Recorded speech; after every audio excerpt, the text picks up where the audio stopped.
K-Talk Radio, 1640 AM. I am your host, Yoshi Shiraki. This is the show, Utah Home Sweet Home. And today our very special guest is three-time Olympian J.R. Selsky.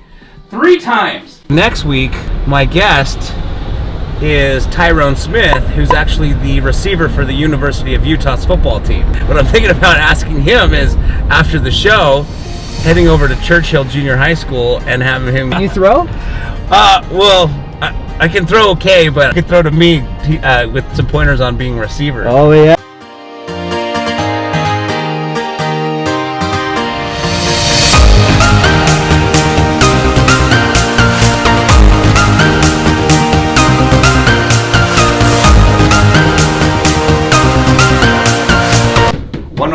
K-Talk Radio Studios. Gonna go in, set up for the show. Got J.R. Selsky coming in, 3-time Olympian. So we're gonna talk about mindset and the mindset that you need to not just go to 1 Olympics, but 3. So you're starting off as a young kid, competing against the best in the world. Some people are born with the mindset. Some people need to work on it. Some people don't have it. They have a weak mindset. And somebody who's an Olympian 3 times throughout their life obviously has a very strong mindset.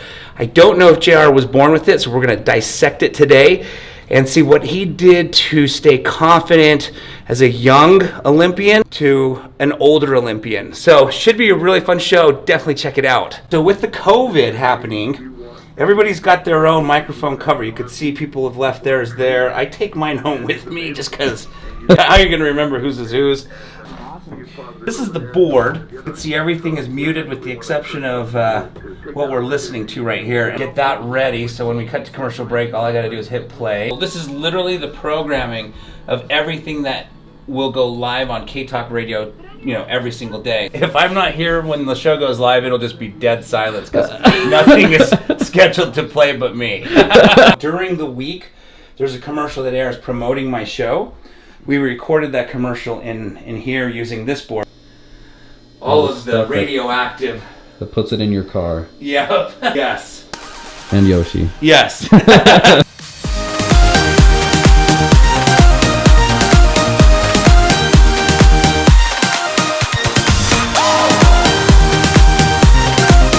Yeah, how about you guys? Yeah. Probably not traveling as much, right? No, we haven't. Because you travel a lot. Yeah. This whole coronavirus thing was just insane. Nice, what do athletes like you do that are supposed to train and all of a sudden the gyms are closed? It hadn't have pushed the 2020 games back to next year. Yeah. I mean, I couldn't imagine what they would have had to done to train and get by until August. I mean, thankfully they pushed it back, but I feel really bad for the summer athletes. Oh my gosh, no kidding. Are you familiar with the name Fernando Vargas? I have yet. Okay. Heard of him yet. So he, in between fights at the end of his career, would blow up 100 pounds. So he would fight at 154, and then he would get up to 250. Jeez. In between fights. Really? He credits that probably shortened his career because he was unhealthy. He said he partied. Oh, it's a lot of effort to try to get yourself back. Yeah. He said that to be able to drop 100 pounds, he would eat 3 hard-boiled eggs a day. 1 for breakfast, 1 for lunch, and 1 for dinner. And that's it. Really? And then he had to take NyQuil to go to sleep so he wouldn't feel the hunger pains. Oh, no, that's a completely different method right there. Check, 1 2 1 2 3 4 5 6. Perfect. K-Talk Radio, 1640 AM. I am your host, Yoshi Shiraki. This is the show, Utah Home Sweet Home. And today our very special guest is 3-time Olympian J.R. Selsky. 3 times. 3! That's insane. That's so insane. So today what we're going to be talking about, guys, is mindset, right? We talk about a lot of real estate on the show, investing, entrepreneurial, being able to quit your 9 to 5, go do your passion to chase something that you love. But a big component to what is missing in a lot of these opportunities for people that they're passing by, they don't have the proper mindset. Now, if you get to the Olympics once, it's because you believe in yourself, and that's where it starts. If you get into the Olympics 3 times, well, that's just the most amazing mindset, right? World record holder. That's sick. To be able to say that you hold the world record at something, right? I can't say that for anything.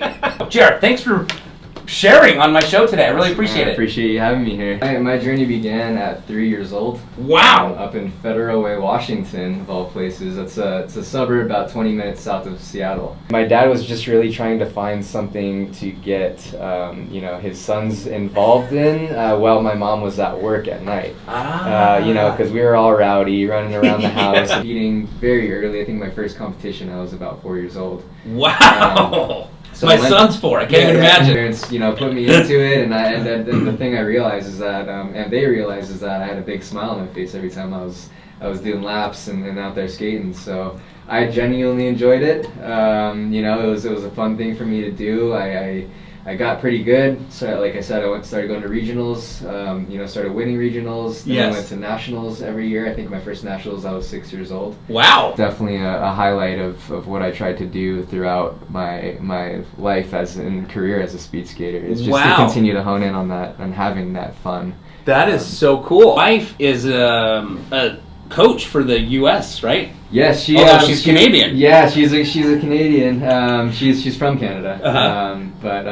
She's actually the program director for the short track team now. Amazing. So she is pretty much in charge of development for short track in the United States, and she oversees the national training program. Wow. She has to travel a bunch and understand how the pipeline in the United States works and make it better, and understand where our talent comes from, and kind of foster and raise that. So. Very cool. 2 years later, when I was 14, I told my parents, I want to go and move away and start training seriously for this. Wow. So we developed a plan. Moved down to Southern California with my brother when I was 14. Wow. There was a really good coach and a good club down there. So I went down there, and I pretty much I went straight into high school down there. Had no friends. So already at a young age, I'm already can tell that you're a strong mindseted individual. Because at 14, most kids at 14, 15, 16, at 18, 21 don't even know what they want to be when they grow up. I had been in skating for such a long time that it was kind of second nature to me to go out and compete. Obviously, thrusting yourself into competition and facing defeat and facing failure and having success, it kind of throws you on a roller coaster, right? Where you really understand and learn your emotions. So I feel like at a young age I was very aware of the emotions I was going through. What were the 4 cities you said? You said there were 4 of 6. Yeah. So I believe I went to Vancouver. The next one was here in Salt Lake. Oh, so cool. That was really cool. Yeah. And then I went to Beijing. Oh, wow. Yep, and then I went to Nagano, Japan. Amazing. Yep. Wow. So, 4 Olympic cities. Obviously, Vancouver was an Olympic city a year after, but I got to go out around and travel and experience, what it was like to compete on an international level. That's amazing. Are we still strong as the U.S.? Yeah, we're getting back there. We've definitely had a transition over the past, I'd say 2 Olympics. Got it. A lot of the older generation quit and or retired and moved on and kind of made way for the newer generation to come up. Gotcha. We have huge breeding grounds right now for speed skating on the East Coast. This would be my first Olympics, Vancouver, Canada, 2010. It was September of 2009, so Got it. About 5 months before the Olympics. Oh my gosh!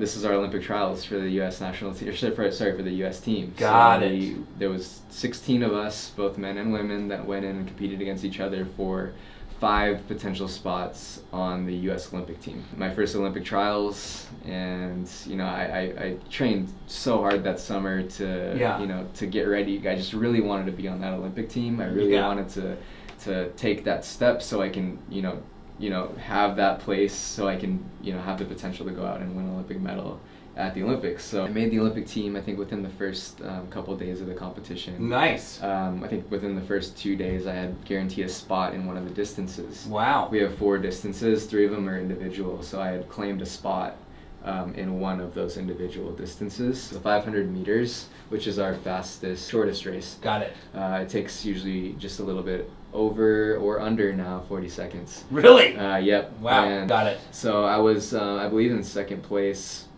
trying to qualify for the next round. I think it was a semifinal. either quarter or semifinal. With 1 lap to go, I fall in the corner and slide into the boards and hit the boards and bounce off, and I look down and the front 6 inches of my blade is sticking into my my thigh. Oh my gosh. Yep. So I'm looking down and it's stuck in there. It's stuck in I your have leg. to pull it out. Oh wow. And I look down at what is just like it looks like a fresh cut of like filet mignon or something. Oh. Like just staring into the muscle belly all the way down to my bone. Oh. Sorry, it's super graphic. No, that's great. I love it.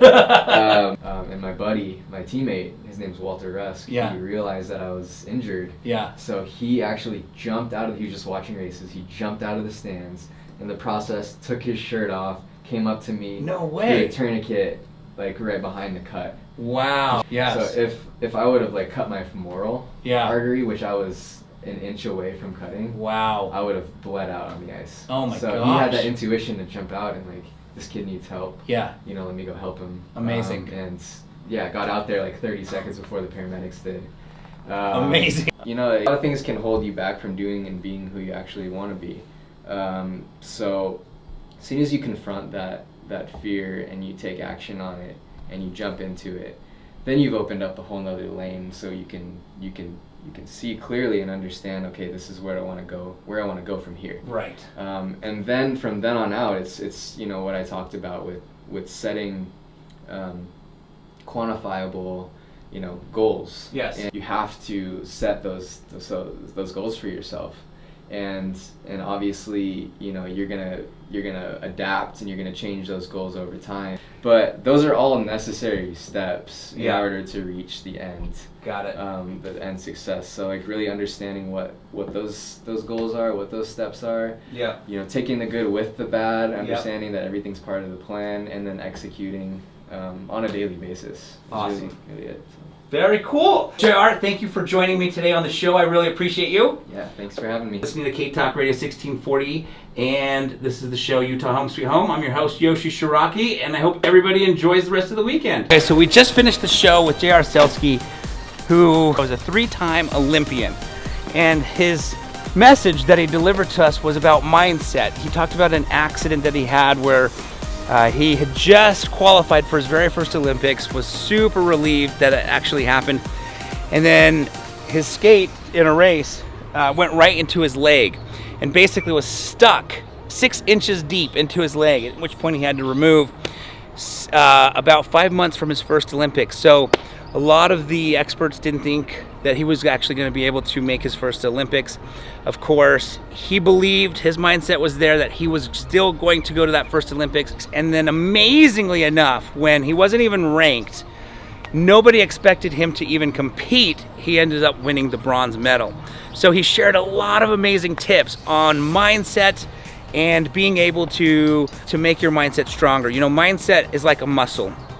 If you don't work it out, it stays weak, just like a muscle does. So if you want your mind to become stronger, which is so necessary to pursue things that make you uncomfortable, and oftentimes pursuing dreams takes you out of your comfort zone, you need to get stronger in the mind, so you've got to constantly be working it out. And JR shared a lot of great tips that I think will be very beneficial to a lot of the people who hear it.